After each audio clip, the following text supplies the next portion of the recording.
Mari kita bersatu dalam doa. Ya Tuhan, terima kasih ya Tuhan, kamu masih memberikan kami kesehatan dan kesempatan dari Tuhan untuk aktivitas Tuhan Yesus Kristus. Terima kasih. Amin. Amin. Terima kasih. Silakan Anakku. Oke, sekarang kita masuk ke materi kita mengenai hidup baru. Sama-sama dulu kita baca judul besarnya Hidup Baru. Sebelum kita baca kita bahas tentang hidup baru, alangkah baiknya silakan buka kitabnya mengenai Titus 3:5, 2 Petrus 1 ayat 4, 2 Korintus 5 ayat 17. Sudah dapat semua? Sudah dua ya. Pada waktu itu Dia telah menyelamatkan kita bukan karena perbuatan baik yang telah kita lakukan, tetapi karena rahmat-Nya oleh permandian kelahiran kembali dan oleh pembaruan yang dikerjakan oleh Roh Kudus. Kemudian kita buka 2 Petrus 1 ayat 4.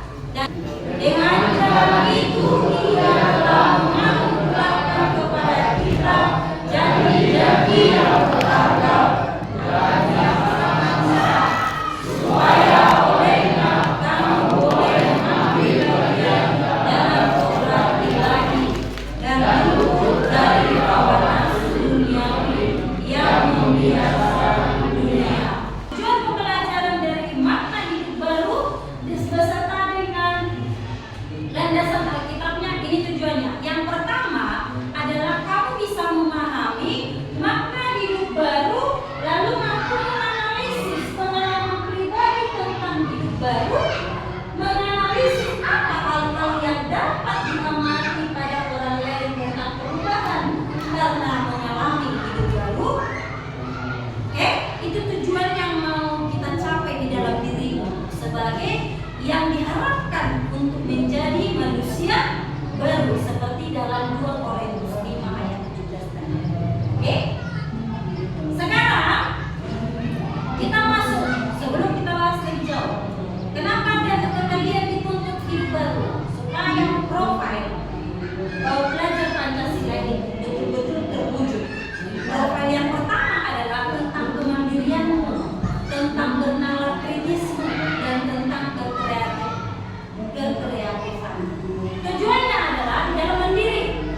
Orang yang hidup baru berarti mampu menghargai diri sendiri, terwujud dalam sikap integritasnya, yang mampu menampilkan tindakan dan konsisten dengan apa yang dikatakan dan dipikirkan, baik juga bernalar kritis maupun kreatif, terlebih mengenai kreatif. Kreatif berarti belajar Pancasila itu selalu berupaya aktif, berupaya aktif menolong orang-orang yang membutuhkan dan mencarikan solusi terbaik untuk mendukung keberlangsungan kehidupan mereka sebagai pribadi dewasa yang meneladani ajaran Yesus. Kalau ajaran Yesus berarti nilai-nilai Kristen, nilai-nilai Kristiani, termasuk bau-bau roh akan tertanam di dalam diri belajar Pancasila. Ini tujuannya. Oke? Berikut pertanyaan pemancing, di mana ini akan memacu atau tahukah kalian dengan landasan yang sudah kita baca tadi, dengan tujuan pembelajaran itu? Oke, pertanyaan yang pertama. Sekali lagi saya baca. Apa janji Tuhan untuk membarui kehidupan manusia? Yuk, silakan. Siapa yang bisa jawab? Ya, silakan berdiri, Nakul. Menurut dari ayat 2 Korintus 5 ayat 17, jadi siapa yang ada di dalam Kristus, dia adalah ciptaan baru, yang lama sudah berlalu, sesungguhnya yang baru sudah datang. Berarti mengenai yang kita baca tadi ya, yang pertama ya. Iya. Oke, lanjutkan. Yang berisi makna dalam Kristus, kita menjadi ciptaan baru, kehidupan lama yang berdosa dan kebiasaan itu digantikan dengan kehidupan yang baru yang dipimpin oleh Kristus. Oke, kebiasaan buruk yang sampai silakan duduk Chelsea. Kebiasaan buruk berarti sekarang yang mau dilihat dari 2 Korintus 5, berarti manusia atau belajar Pancasila tadi ada kebiasaan-kebiasaan buruk.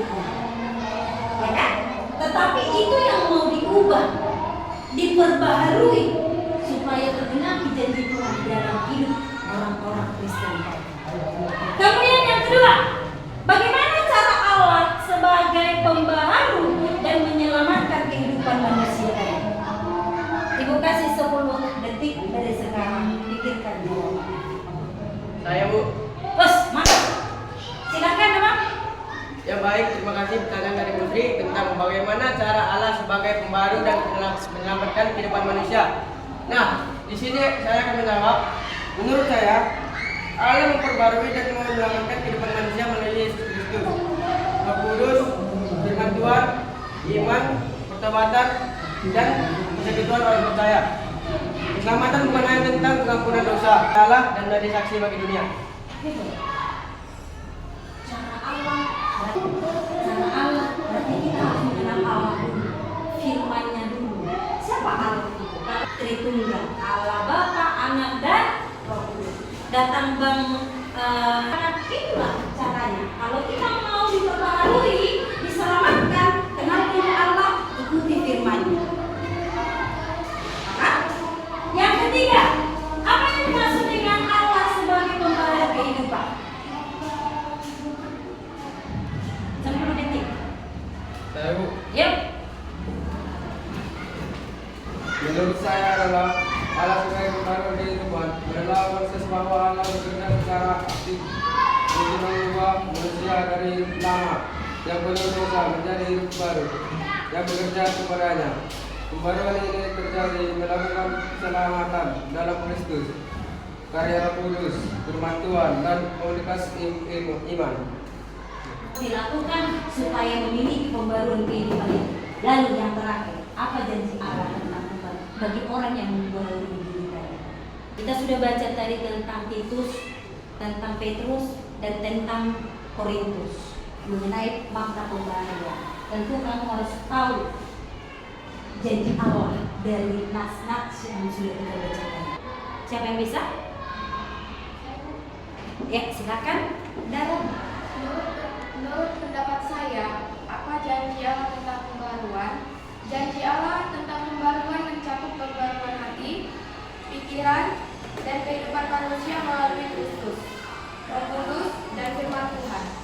Pembaruan ini bukan hanya untuk dunia saat ini, tetapi juga untuk langit dan bumi baru yang akan datang. Wah, tujuannya sampai ke kekal, ya kan? Bukan hanya sekarang. Sama seperti lagu pujian kita, bukan untuk sementara, tapi forever and ever, alias selama-lamanya. Itu pembaruan kita. Berarti kalau kita mati pun, keyakinan kita akan diangkat menjadi anggota kerajaan. Kalau kita sudah diperbaharui. Sekarang kita lanjut. Oke, silakan bacakan dulu Petrus, pemahaman yang bisa kita simpulkan dari semua materi pemateri tadi. Pembaruan merupakan perubahan sifat seseorang adalah tindakan Allah dan lalu memberikan Dari Titus ketika ia menerima Tuhan Yesus Kristus. Berarti kalau tidak menerima, ini susah menerima pembaruan. Benar? Ini pembaruan ini istilah kata lainnya adalah bertobat.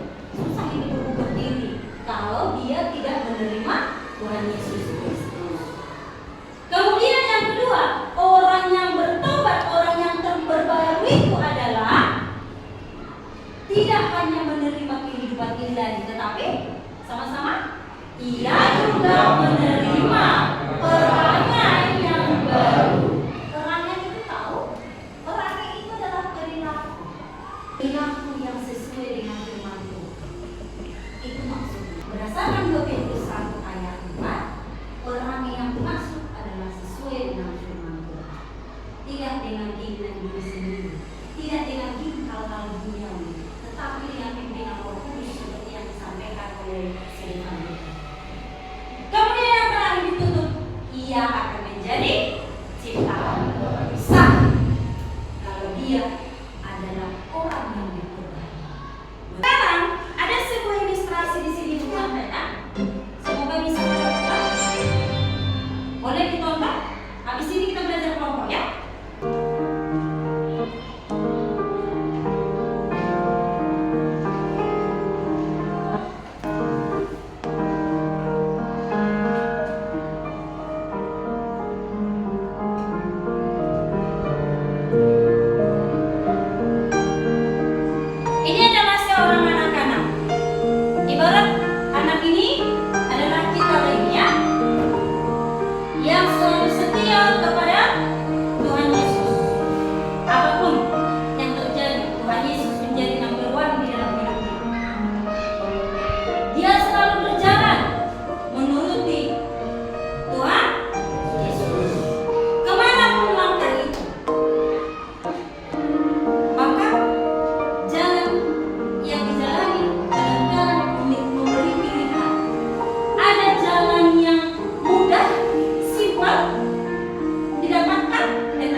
kita akan menerima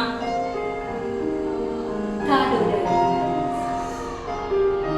Tuhan Yesus akan menjadi penghibur. Itu kado yang pertama. Dan Tuhan Yesus akan tetap memeluk kita dimanapun kita berada. Jangan takut. Tuhan Yesus akan melindungi kita. Amin. Dan tidak akan mengecewakan orang-orang yang memperbaiki kita. Maka 1 Korintus 15 ayat 27 sama-sama goyang. Tetapi bersyukur kepada Allah yang telah memberikan kepada kita. Oke, dan adulah akhirnya menjadi jawaban. Oke, sekarang kita ke diskusi kelompok. Oke, di sini atau di depan juga sudah ada soal mengenai diskusi kelompoknya. Dan Ibu akan menyerahkannya sekarang untuk tiap kelompok. Ini silakan dikerjakan bagian A dan B. Oke? Bagian A dan B. Di sini kelompok 2 silakan dikerjakan bagian C dan D. Di sini silakan kerjakan kelompok 3 kerjakan A dan B. Dan di sini kelompok C dan D. Kasih waktu 15 menit dari sekarang. Kalau ada pertanyaan yang mau disampaikan ke Ibu atau kurang paham tentang soal-soalnya, silakan ditanya ke saya.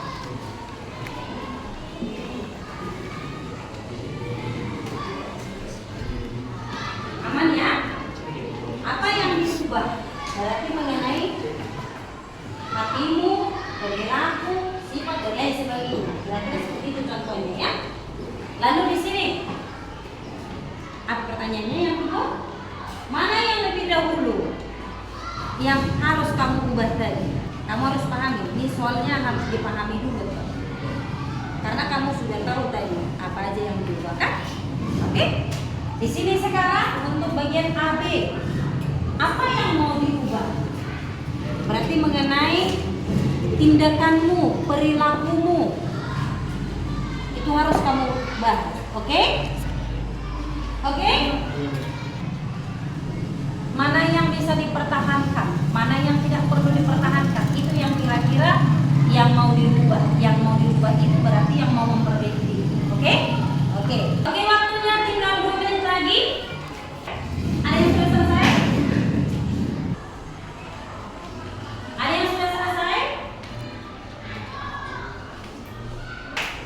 Kalau begitu, kelompok 1 saya persilakan maju ke depan. Berikan dulu pendapatmu mengenai silakan semua. Apa yang diubah di dalam materi yang kita maksud ini? Dalam konteks pembaruan fitur ada beberapa aspek utama yang berubah. Dengarkan. Hati dan pikiran, dari hati yang keras menjadi hati yang taat, dan dari pikiran duniawi menjadi pikiran yang beremah, yang diperbarui oleh firman Allah. 2. Sifat dan karakter. Dosa dan kebiasaan lama diganti dengan buah-buah roh, dan keegoisan diganti dengan kasih. Coba. Intinya sudah didapat jawabannya tentang buah. Itu yang demikian dulu dari kelompok 1. Tepuk tangan untuk kelompok 1. Bagian C dan D dari kelompok berapa yang sudah selesai? 2 atau 4? Mana yang duluan? Oke, silakan.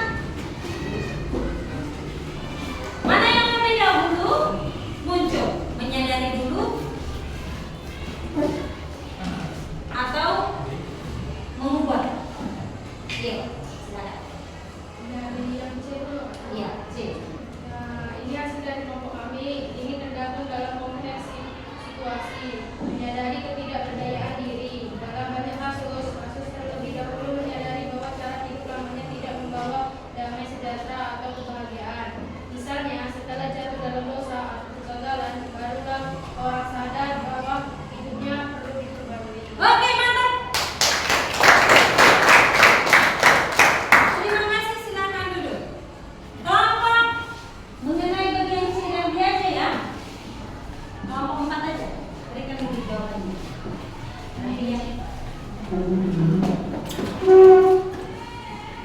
Bagian D, kalian berikan jawaban. Setelah sudah tahu cara memperbarui diri tadi, menurut kalian, apakah betul cara itu lebih baik? Atau bagaimana cara menurut kelompok kami? Menurut kelompok kami, dalam konteks hubungan Kristen, pengalaman yang baru di dalam Kristus lebih jauh lebih baik daripada yang lebih lama. Bagus. Tepuk tangan untuk kelompok.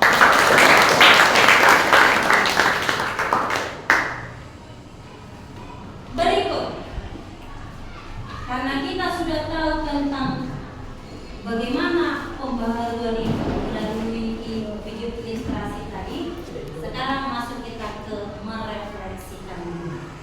Oke? Yang pertama, kalau sudah paham atau berarti kamu harus tahu pengalaman pribadi.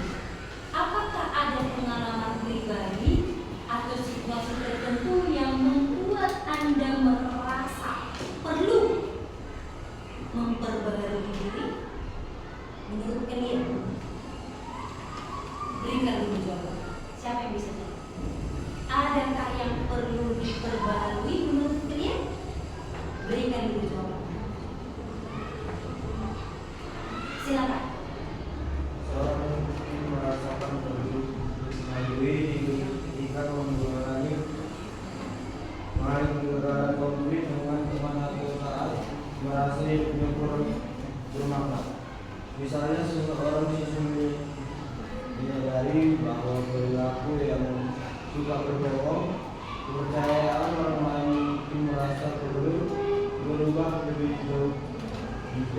Oke, bagus. Itulah yang perlu diperbarui. Kalau di umur kalian, apa sifat kebohongan tadi? Salah satu contoh yang disampaikan si Petrus tadi ya, berarti kebohongan itu perlu diperbarui. Biasakan jujur. Yang kedua, dalam kehidupan sehari-hari, perilaku apa saja yang mencerminkan hidup lama di dalam diri SMP? Biasanya yang kita lihat, yang kamu lihat ya, yang kamu lihat. Siapa yang bisa berikan jawabannya? Oke, mantap. Silakan. Perilaku apa aja, Bang? Perilaku hidup lama yang perlu ditabrak oleh siswa SMK. 1. Kebiasaan menunda pekerjaan atau tugas sekolah. Oh, betul. Kita sering menunda pekerjaan. Betul. Ada lagi? 2. Berbohong atau tidak jujur pada guru dan teman. Berbohong kepada guru atau teman, betul? Jangan kan ke situ, orang tua aja sering kan? Betul nggak? Sebagai tuan yang anak, sering juga kita bohong ke orang tua. Ada lagi? 3. Menghabiskan waktu yang lama bermain game atau media sosial hingga melupakan tanggung jawab. Nah, ini zaman modern, habis di internet, betul? Lupa kerjaan, tidak mau dengar orang tua. Oke? Kemudian, apa tantangan terbesar yang dihadapi oleh siswa SMA di dalam mengubah perilaku yang tak bagus tadi? Nomor 3 ini, apa tantangan? Ya. Pengaruh lingkungan atau teman. Iya, itu yang paling utama. Lingkungan dan teman. Lebih besar pengaruhnya terhadap diri karena tidak dibarengi dengan firman Tuhan tadi ya. Nilai-nilai Kristiani tidak ada di dalam diri. Makanya susah. Jadi lebih gampang dipengaruhi oleh teman daripada Tuhan. Seperti dalam ilustrasi tadi. Kalau ilustrasi tadi lebih gampang dipengaruhi oleh Tuhan. Dia nggak mengikuti orang banyak itu. Dia mengikuti kata imannya. Ikut Tuhan Yesus selama. Oke? Maka ibu membagikanlah tugas di rumah atau asesmen pengetahuan. Silakan dikerjakan di rumah ya anakku. Jangan lupa, ibu hanya memberikan 1 per kelompok, ditulis di dalam catatannya masing-masing, dikerjakan di rumah. Minggu depan kita oke? Oke? Tepat sekali. Dah, cukup sekali aja. Yang penting yang ngantuk tidak jadi tidur. Masih ada yang ngantuk? Oh masih ada. Sekali lagi. Lalu, sekarang kita masuk ke kesimpulan. Boleh menghadap ke sini? Bacakan kesimpulan itu tidak sama. Maka hidup baru bagi anak-anak SMK bukan hanya tentang perubahan perilaku, tetapi juga transformasi batiniah yang membawa kalian anak-anak SMK pada pemahaman tentang nilai Kristiani yang sejati. Maka melalui refleksi yang barusan kita lakukan, anak-anak SMK harus sadar bahwa hidup baru dimulai dari diri sendiri.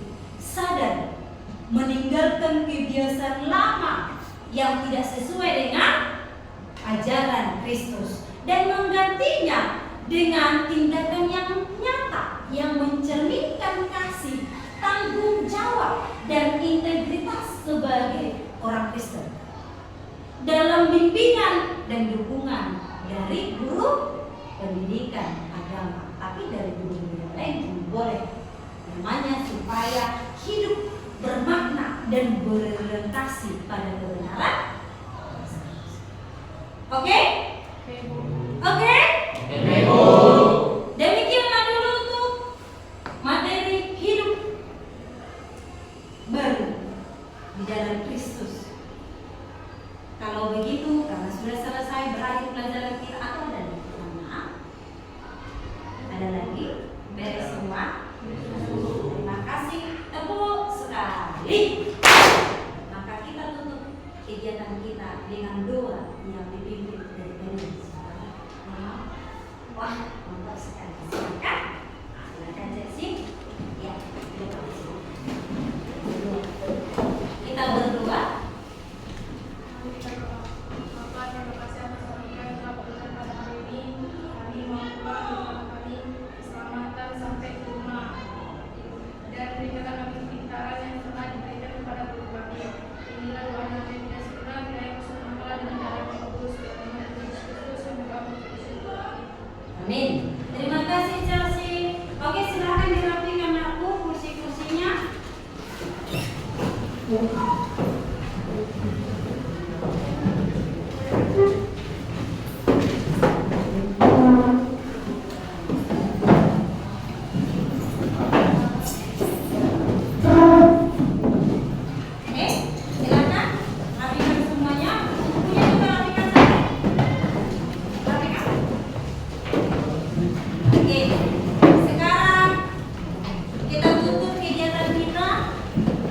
Sebelum kita pulang, ya silakan beri penghormatan. Bersiap, belum pulang. Mari kita bersalam kepada guru kita. Selamat siang.